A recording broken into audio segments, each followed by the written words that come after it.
Well, hello everyone and a warm welcome back to Perth South. In this video I'm going to talk about fencing, trees, which you'll see I've added since the last video, and the alterations I've made to the back scene.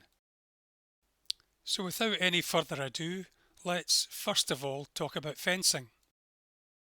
This is the technique we use on our Perth Model Railway Group layouts, and it simply uses matchsticks and thread. The matches have their heads cut off, although you can buy headless matches from craft shops. They're spaced about 25mm apart and 15mm high. I've drilled holes through the plaster bandage and I'm gluing them into place just with PVA.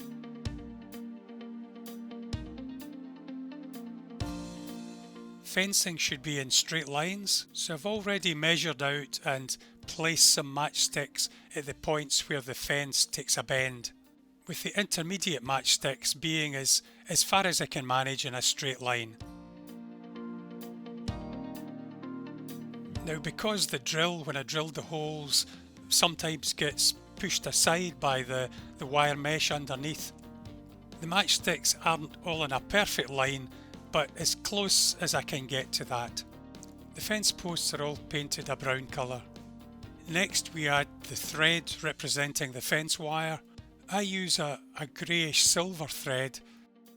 Black or white threads tend to be too bright and obvious, but a light grey or silver thread tends to look light, thin and to scale. The thread is kept taut and wrapped round each fence post once. I only install 3 threads representing 3 wires, and although a real post and wire fence has 5 or 7 wire, the 3 wires in the model fence are enough to create the correct impression, and they look the part at normal viewing distance. Once each thread or wire run is complete, it's tied off in the last post.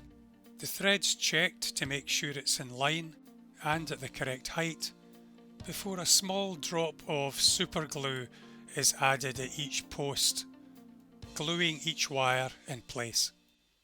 My thanks go to my friends and colleagues at Perth Model Railway Group for showing me how to use this technique. In normal light it's quite difficult to see these threads, but in this view, with the sun shining in the fence, you can see the 3 threads representing the fence wires.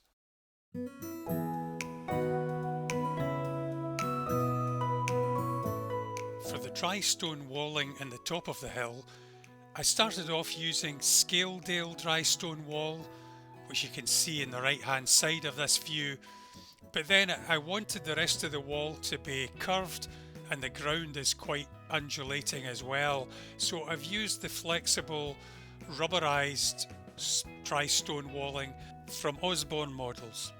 I wanted something that looked like an old field boundary that predated the railway, separating the sheep field from the trees. I've used PVA to glue it down, with pins holding it in place until the glue dries.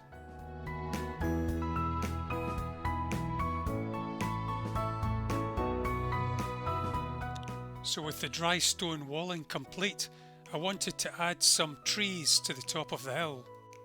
I was lucky enough to be able to buy some model trees from one of my fellow club members who was disposing of his model railway equipment.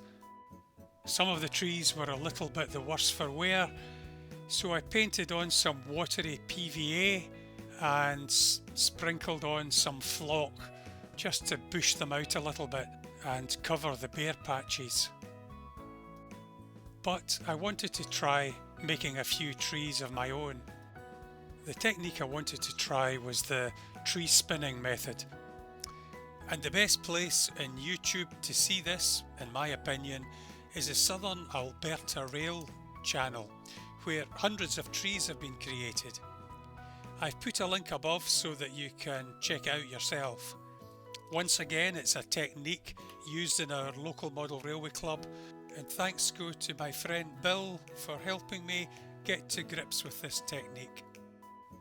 So the first thing we need is to get hold of some sisal or agricultural twine and cut it into lengths anything up to 4 inches or so, depending on the diameter of the tree that you wish to create.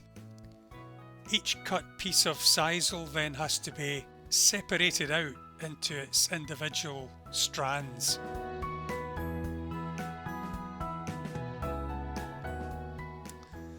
Then we make up some loops of thin copper wire and hold the closed loop end in a vise. Holding the two wires fairly closely together, we insert a bunch of sisal and twist the end of the wires to try and hold it in place.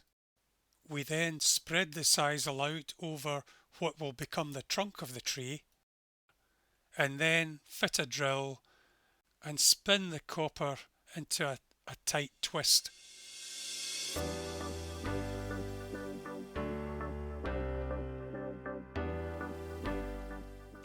The branches of the tree can then be spread out and trimmed to shape.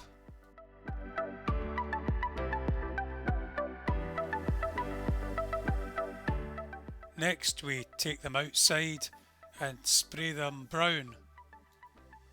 And while the paint's still wet, we sprinkle on a scattering of flock mixed with a little static grass to form the leaves or needles on the tree.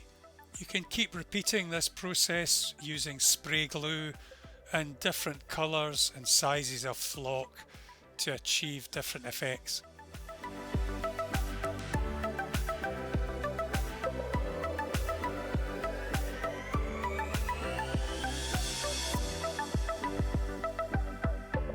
So after another coat of flock, this is how my trees have ended up. Not quite too sure what species of trees they're meant to be, but they don't look too bad. I've covered part of the twisted wire at the bottom of the tree with paper masking tape and painted it brown, and it gives a reasonable impression of being the trunk of the tree. So with all the trees gathered together, I drilled holes at various places in the hillside and inserted the trees. I haven't glued them in place. This isn't an exhibition layout, so there's no danger of the trees falling out. And I was a little bit concerned about the possibility of glue falling through onto the track. So that's the trees complete for now. I could add more, but I really want to get on to other things.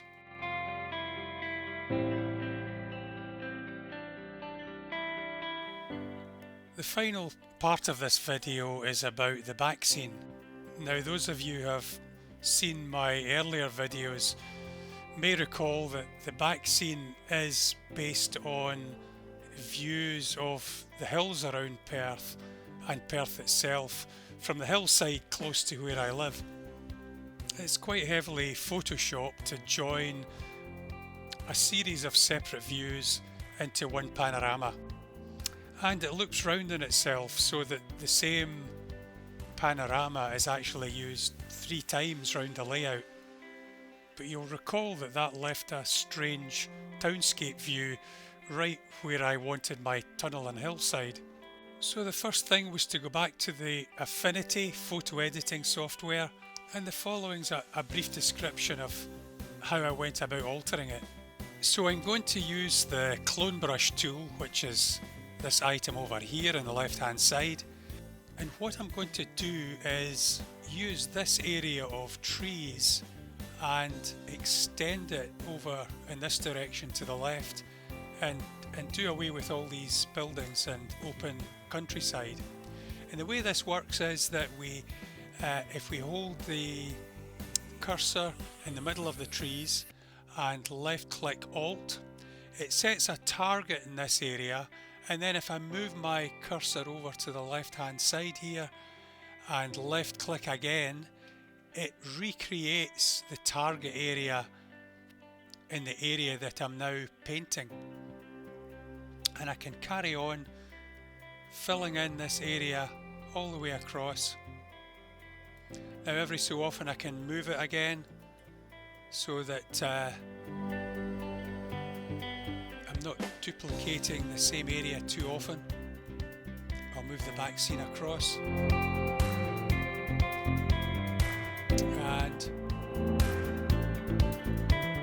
let's get rid of some of these buildings here. And the low hardness, soft edges of the clone brush mean that you've got no hard edges in the area you're painting.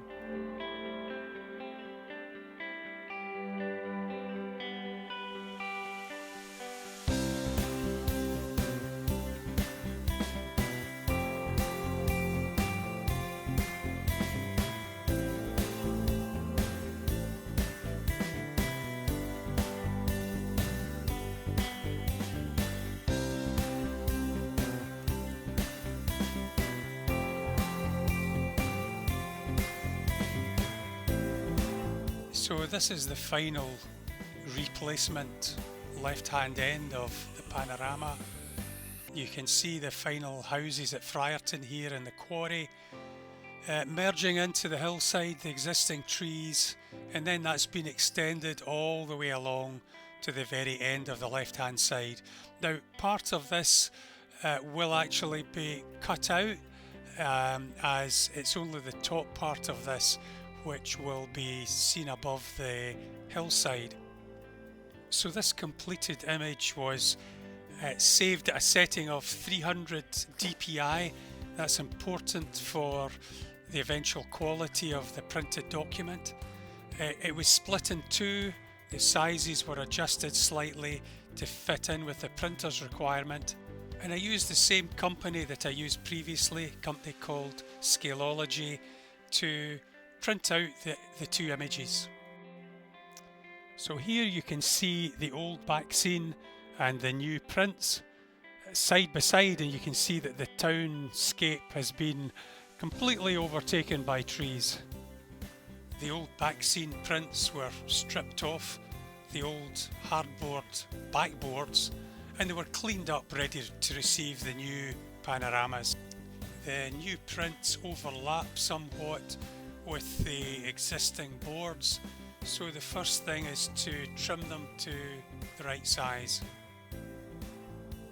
And I'm using my pizza cutter style wallpaper trimmer for this operation.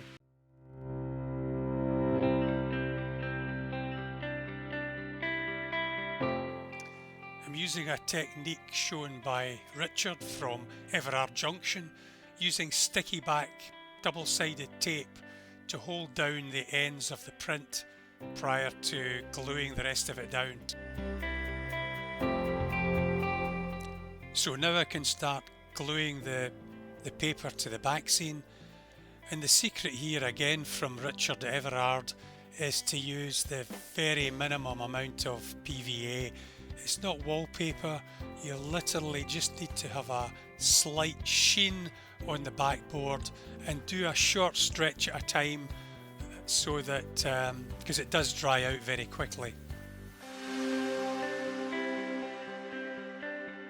So you're putting on the very minimum that you can see on the backboard.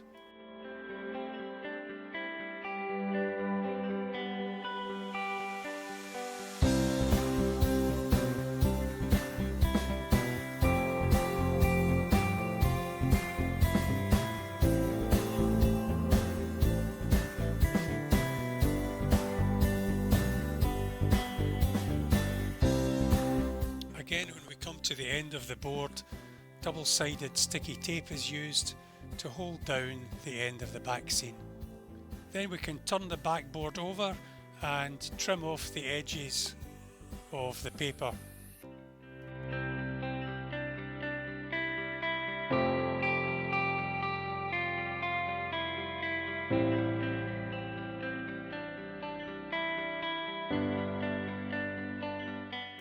The second and final hardboard backboard is heavily curved, and although I bent it into that shape initially, it's taken on that shape after several years being stuck in that position. So to make sure the new Backscene didn't buckle or bubble up after I had stuck it down onto the backboard, I decided to try and stick it down while the backboard was in that curved position.